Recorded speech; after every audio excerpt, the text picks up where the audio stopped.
Hey, yo, I feel like talking my shit.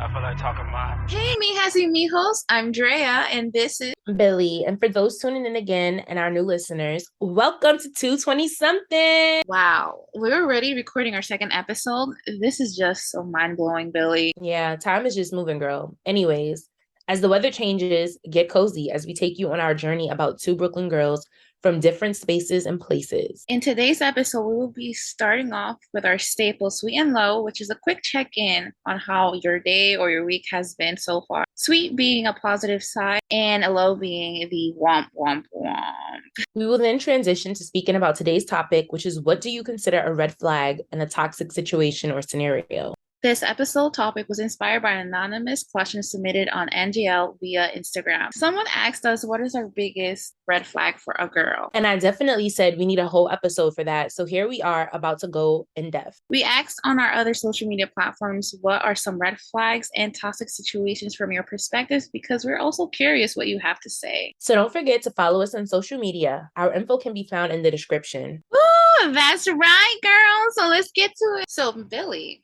what was your sweet and what was your low of this week or day? My sweet from this day would be that I scheduled a rowing workout earlier, and I was I'm so tired. Like, I've been hitting the gym every day, and like I'm tired, I need to rest. But I just got back from like a 5-day vacation, and so I'm like, I need to go to the gym every day this week. But I ended up still going, so that's my sweet. Yeah.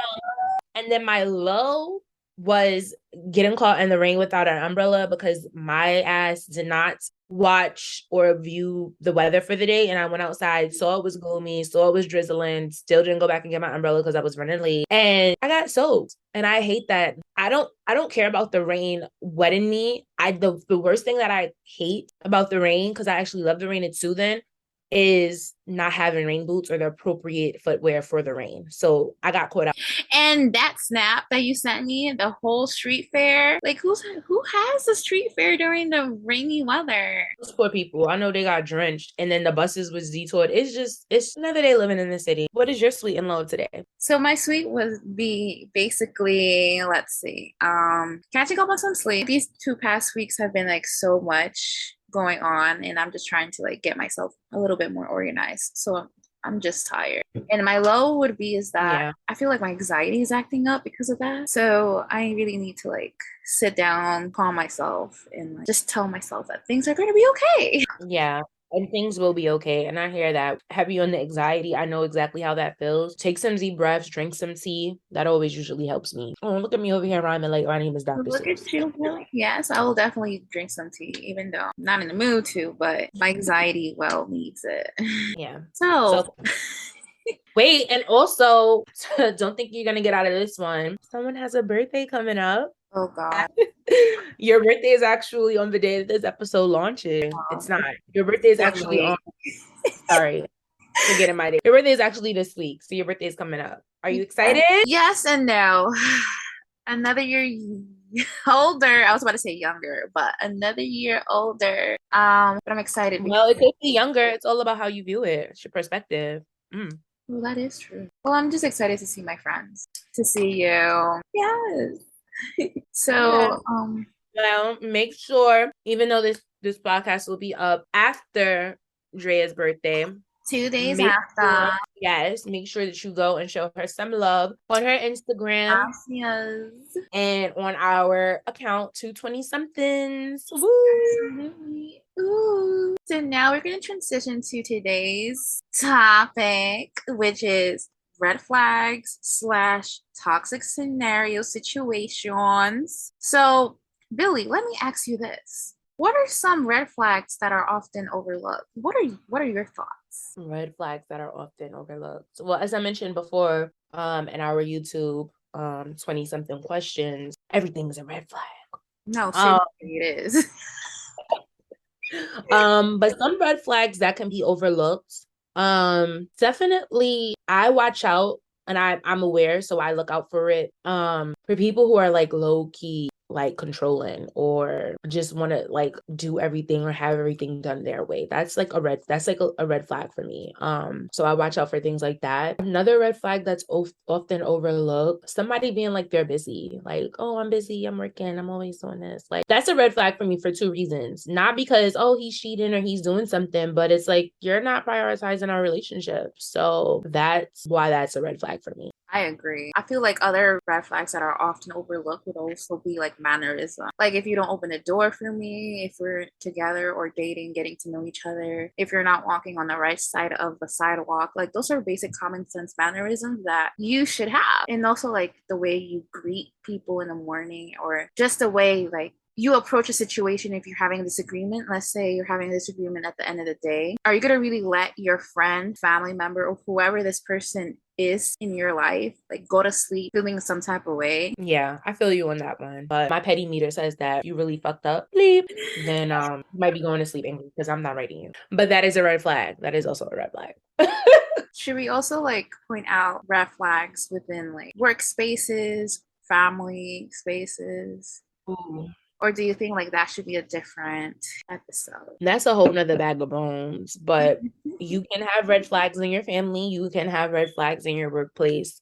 And you should always watch out for them. You know, anything that makes you, the way I think about it, anything that makes you uncomfortable can definitely be considered a red flag. If it's even just a minor pain, if it makes you super, super uncomfortable, like if we have a scale and we're going from 1 to 100, if you feel you're at a 25 in uncomfortability, then that's something that you should watch out, make a note of, and really just bring it up to a supervisor, maybe talk it over with a friend or a therapist before you move forward and take whatever action is necessary.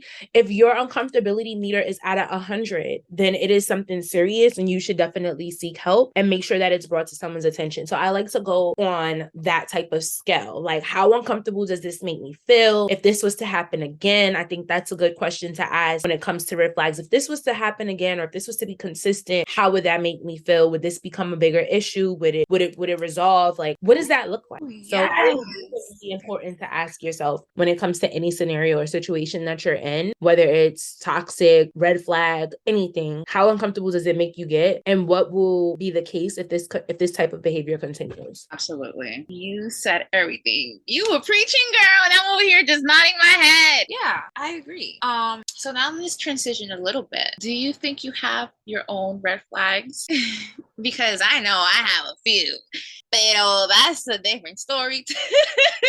Yeah, I absolutely do have my own red flags, and we all come with red flags. I don't think that red flags are bad. In the way that we all have them. What's bad is people who don't want to correct red flag behavior. And what's also bad is people who don't get called out for their red flag behavior. Now, if you just are a jerk, woman or male, if you're a jerk and you don't want to change this behavior, or you know that you're doing it and it's intentional, then that's like the bad thing about it. But some of my red flags that I have about myself, and this is my biggest one and something I'm working on, is that I have some trust issues, and I think we all do. So sometimes my trust issues can get in the way of building new relationships with people, and so that is a red flag. When I'm getting to know people, the way that I may be responding to certain things that we're talking about or conversations, I may be like a little bit more distant or hesitant. Sometimes that can run people away, obviously, because it makes them feel uncomfortable, or it makes them feel not appreciated. So I sometimes have to remind myself that trust is there until it's broken. And so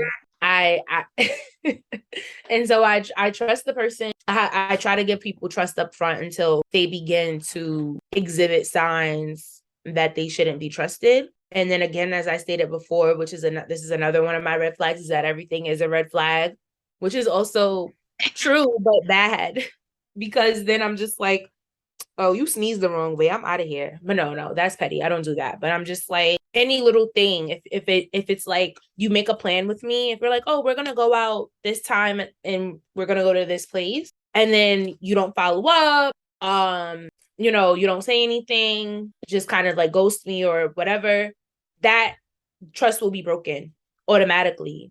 And that's bad, but it's a protection mechanism for myself. So yeah. Wow. Well, I definitely resonated with basically everything what you said. And some of the red flags I have would be being avoidant. Like, I really try my best to avoid confrontation as much as possible, but I'm trying to be better, be more assertive, because as Miss Billy once gave me some great advice, it's not okay to harbor feelings, because once you do that, then like you're just gonna explode. And it's true, it has happened to me, and it's not a pretty or lovely feeling, or yeah, it's not cute. It's not cute at all. And another red flag of myself would be, oof, I love to people please.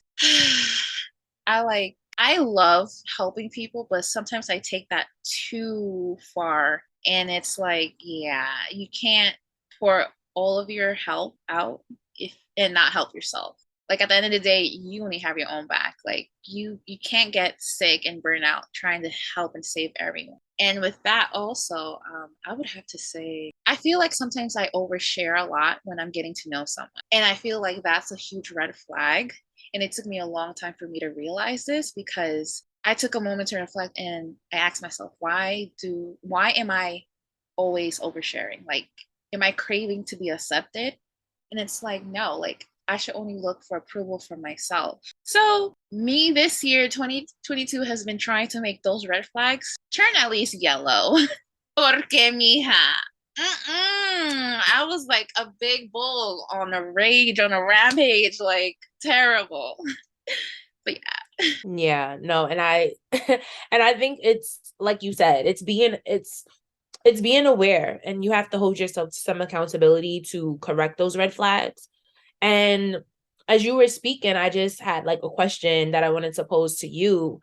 Is like these red flags that people present or that we present, they like who's really harmed for having these red flags or presenting these red flags?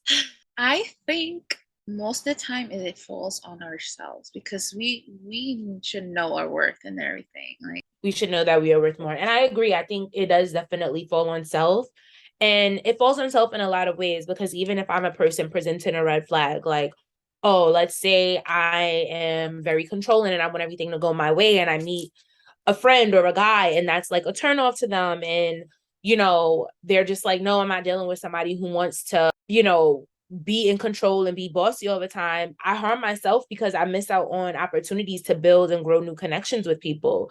Not every connection is necessary or needed, and it's some people are only for a season. However, you won't ever know if you have this behavior that you're exhibiting that kind of turns people off, runs people away, then it's harmful in that manner. Even if it's something as just being inconsistent. If I'm just inconsistent and I'm dating someone, or I have a friend and I never show up for them and I'm always ghosting them or never responsive, then ultimately I'll lose out on a friend or a relationship, because I mean a friendship or an intimate relationship, because I'm not putting that effort and energy into somebody. And even though for me, it might feel like, again, a protection mechanism, like, oh, well, I'm protecting myself because maybe I'm inconsistent because I hate starting new things and I hate getting to know people and I'm afraid to put myself out there. Then you're harming yourself. And the long-term effects of that is going to be on self. You're also harming other people as well, because then these other people from those experiences, they take that in, they internalize it. And if you're ghosted, then you feel like, oh, well, I'm just not good enough. Why am I always getting ghosted? yeah, Um, always or if you, yes, so right. So then it becomes a domino effect and everybody is out here. And the biggest saying is hurt people hurt people. And that saying could not be truer. So red flags, watch out for them. Absolutely. Be cautious, protect yourself, but don't be a hurt person that hurts people. That's, I think, the biggest takeaway from red flags. Don't hurt someone because they hurt you. Be aware, hold yourself accountable, hold that person accountable, and grow from your experiences, but don't turn into the monster or the red flag that turns you off. Preach. You could have not said that any better. You got me. Yo, I wish people could see me nodding my head, clapping, like, yes, Billy, you're always giving the great advice. Just love speaking to you. So, Miss Billy,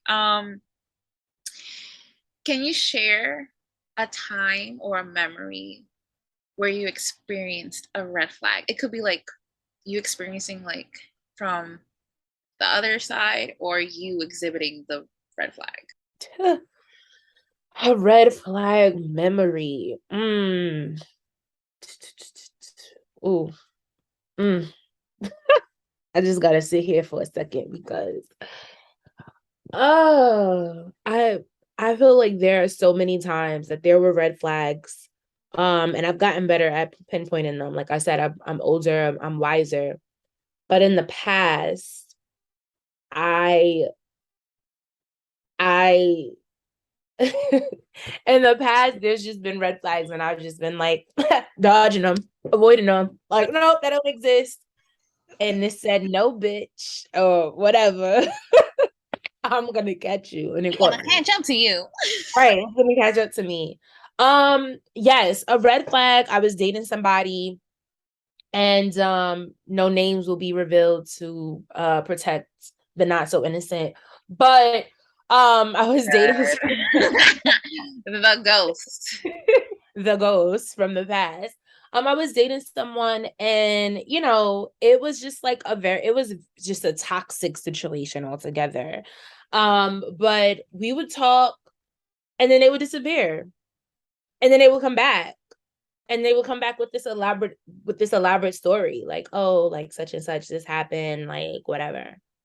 And I'm just like, okay, trying to be, giving someone the benefit of the doubt because things do happen. And then it happened again. And it was just like, oh, my bad. Oh no, you got me fucked up at this point. Right. You would be fucked up the first time, but like, okay, whatever.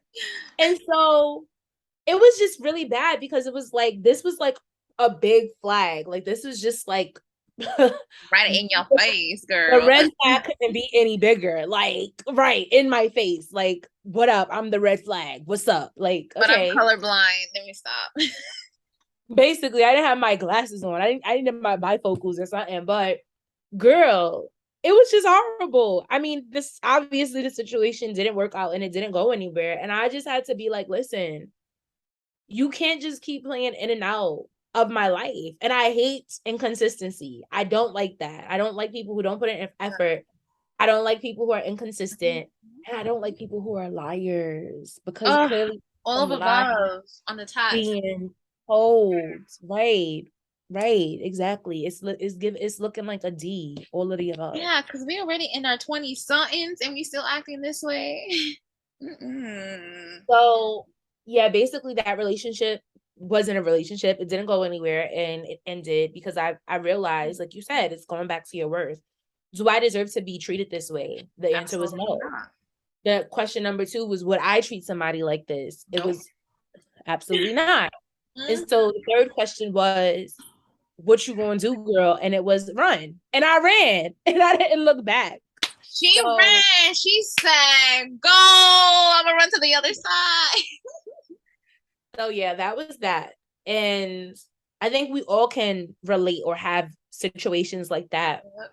And sometimes it's not, if you're not as fortunate to get out unharmed or hurt. I was able to leave that situation and not be as hurt, but really just having clarity on, like, this is what I don't deserve, and reaffirming what my beliefs, my values, and what I was looking for was, and it didn't align. So it wasn't for me. And so that's that. But how about you? What is like a red flag memory that yells red flag? Oof. Just like you, so many popped up in my head. But I'm actually going to share the red flag that I recently discovered. And I'm the walking red flag. Why? Because I realized that this whole time that I've been dating different people, I realized that I've had to convince myself that I like them because of my worth. And it's like, oh, like for real, like these dudes are not even my type. And like I'll just be like, hey, okay, we could be friends or whatever. And it's like I don't want to sound shallow or anything, but yeah, I would not see myself with these people. And it sucks. It sucks because it's like it goes with society and like me being a plus size person, like I have my tummy, I have my back rolls, and I feel like I don't fit into certain society norms. And it's like, oh, maybe I should just settle for less. But these dudes end up being even worse because they have like no mannerisms, they're rude and inconsiderate. So yeah, like I've had to like learn to be nicer to myself and be more compassionate. So yeah, I'm the red flag memory basically. Mm. And I just wanna shout out there because 220-somethingss is all about body positivity. No matter what shape or size you're in, you are beautiful the way that you are. And there's always somewhere out there for you. I have a tummy and I got some back rows too. And you can call me the Pillsbury Doughboy. That's okay because he's soft. All right. So, but back to what you were saying about your red flag memory, it's true. A lot of us self-sabotage and set up ourselves up in situations that don't really suit us, that is not really for us. We try to fit in, like you said, and being a woman, me and you both, who doesn't fit into society's norms, that's fine. We were not born to fit in. We were born to stand out. And so that's what makes us unique. That is what makes us worth it. And that is what makes us different. And different can be good and bad, but different is just another factor of unique. And so what some people don't understand is that our differences don't separate us. It makes us better. Because you have something to offer the world that's unique to yourself, and there's nobody that's like you, Drea. So I'm glad that you've done the work and have recognized that you have not been setting yourself up for success, because that's only going to put you on the path to success, because you are being aware and you are holding yourself accountable. And when you do that, these behaviors that you have will diminish and go away slowly but surely. Slowly, yep. The longer you're single, you realize you really realize what you want, what you actually want. And it's not settling Deserve. less than Yes. what you deserve. What you deserve. Yeah. Woo-wee. So now we're going to move on to our third and last segment of today's episode. And we're going to just basically share our opinions on these three different toxic scenarios. So the first toxic scenario is just, how do you deal with living with someone who is toxic? Ooh. It's hard. Somebody in your personal space all the time that's just very toxic is just a hard situation to go through and deal with. I think you do the best that you can with what you're given. For me, it would definitely be, you know, obviously you need to find a new home, but if that's not where you are in that current moment, um, it's definitely just separating and creating distance between you and said other person that is being degrading. It's about setting boundaries and figuring out, like, okay, what can we do to find a common ground? Sometimes there may be no common ground. You have to make one. You have to create one for yourself. Even if you and this person can't come to an understanding, you have to come to an understanding with yourself that, all right, I'm going to go out and I'm going to do this for the day and do productive things like working out, talking to a therapist, maybe talking to your friends, maybe hanging out. I think the worst thing that you can do when you're in a toxic living situation is to take on toxic behaviors. For instance, drinking, Yep. doing drugs, resorting to other negative or bad behavior. I think that those are all important to be aware of. Self-harm as well. Like, don't harm yourself. Pour more love into yourself. That is how you can stay abreast in a toxic situation like that. Because someone degrading you can definitely get you down and make your self-esteem low. So try to pour more love into yourself, love on yourself. Absolutely. And like you should, like you in general, like you should know that there is someone out there, there is a support system out there.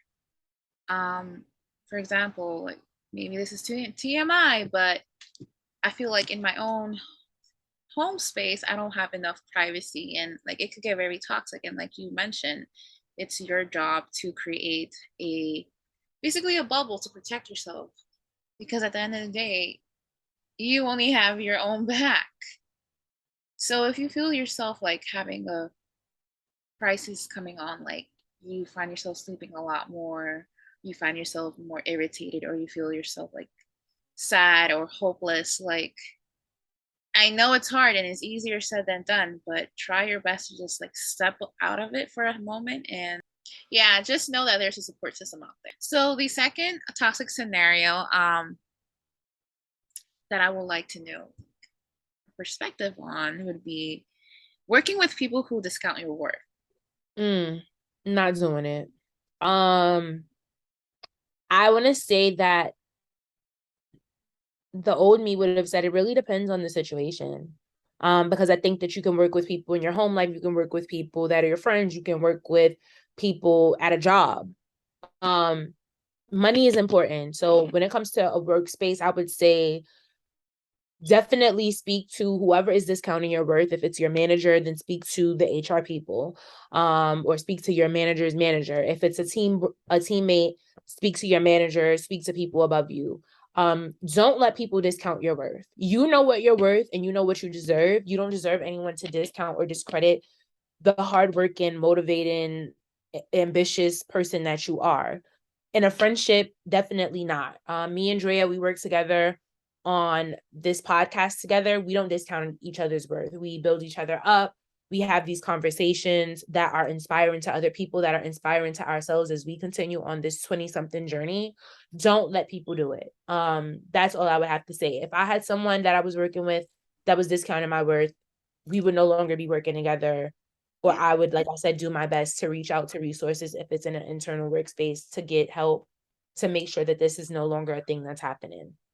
Yep, I agree. And like it has happened to me before. Like it's the worst feeling. And unfortunately, when I stood up for myself, I was let go of my role.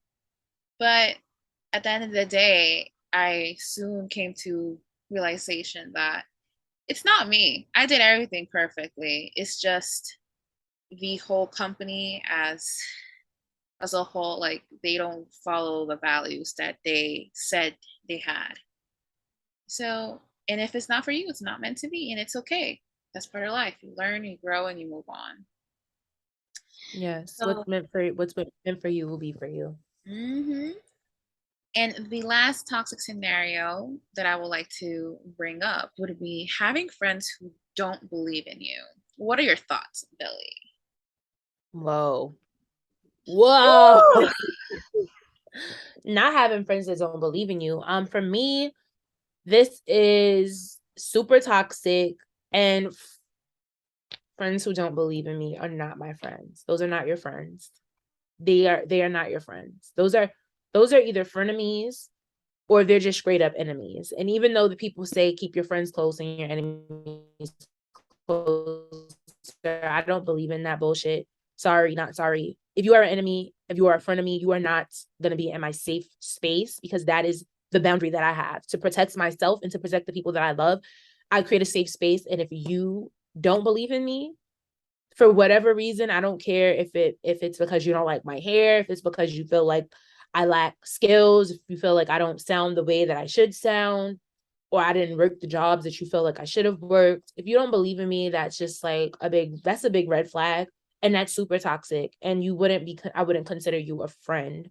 We would have to separate space. And I think a lot of people do have friends around them who don't believe in them, whether it's secretly or out loud in ways that we just don't see it. I think a lot of people can be shady and can throw subs and say things. And sometimes people miss them not sometimes because people are naive, but also just because someone doesn't think that their friend is being shady.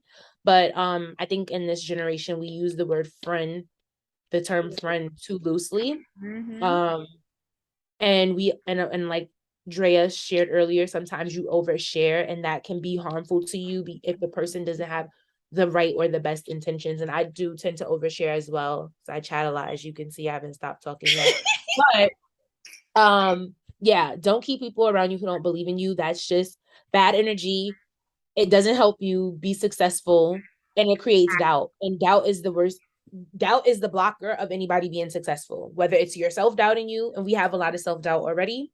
We don't need other people who are doubting our success. We are already doing enough of that on our own. So yeah. And back to you, Drea. What do you think?